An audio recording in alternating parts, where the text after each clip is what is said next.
Muli na namang pinag-uusapan ngayon si Anjo Iliana dahil sa naging reaksyon nito sa pagpapalit ng linya ng kanta ng Sex Bomb sa nangyaring guesting ng Sex Bomb Girls sa Eat Bulaga.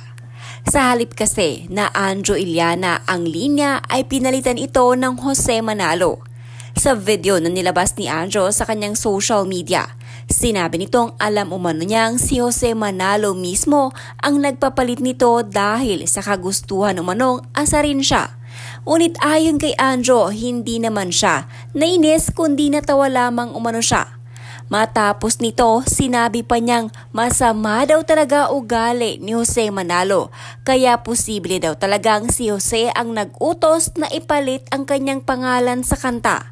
Pagbubunyag pa ni Anjo ay sinulot umano ni Jose ang girlfriend niya na si Margin na ngayon ay asawa na ni Jose Manalo.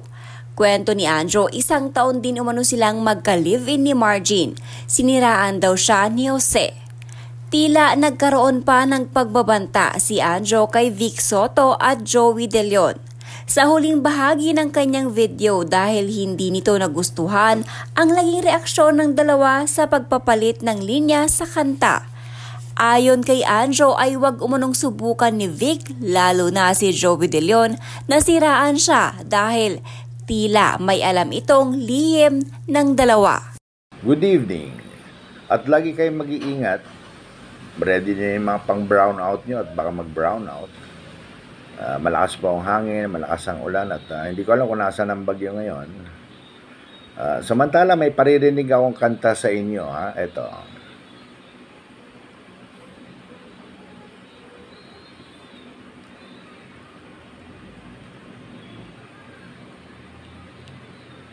Expedition ba? Si Bossy, feel ko may gusto siya sa akin. Kasi Manalo, mukhang may pagtingin. Kinakanta niya sa mga karaoke bar yan, di ba? Si Anjo Iliana, mukhang may pagtingin. Pinalitan na, ginawang Jose Manalo, mukhang may pagtingin. Yan. Malamang ang nag-idea niyan, si Jose na rin eh. Dahil sasabihin ko na sa inyo, isa sa pinakamasamang ugali dyan sa Eat Bulaga, si Jose Manalo. Opo.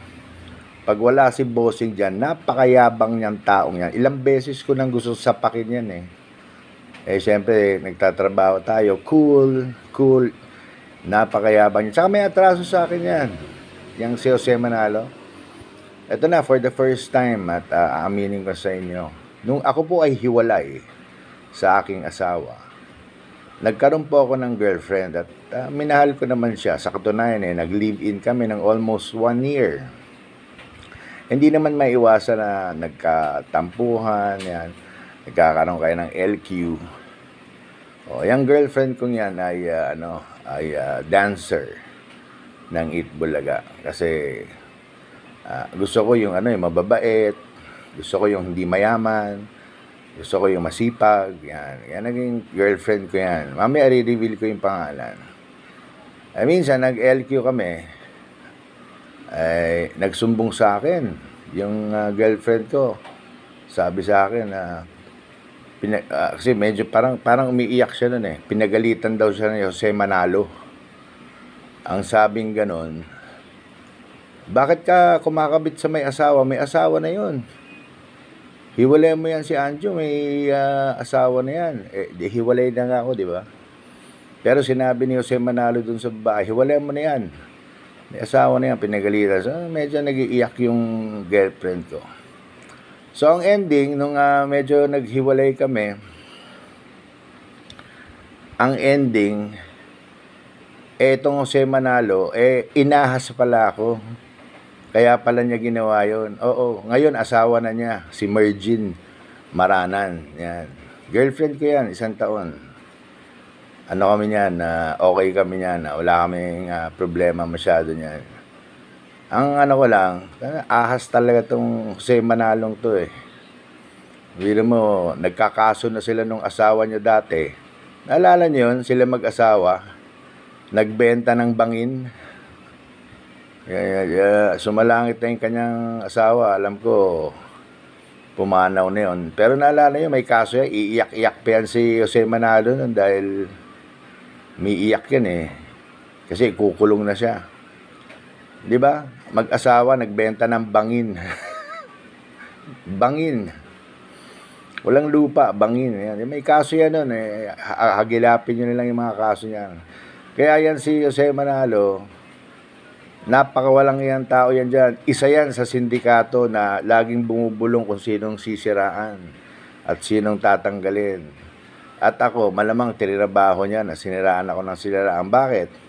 Eh siyempre, di hamak naman na mas may itsura naman ako kaysa sa kanya. Eh sa kanta lang eh, si Anjo Iliana, mukhang may pagtingin. Pinalitan. Malamang idea niya yan. Si Jose Manalo, mukhang may, ang layo, di ba? Ang pangit. Kasing pangit ng ano niya, ugali, tsaka ng...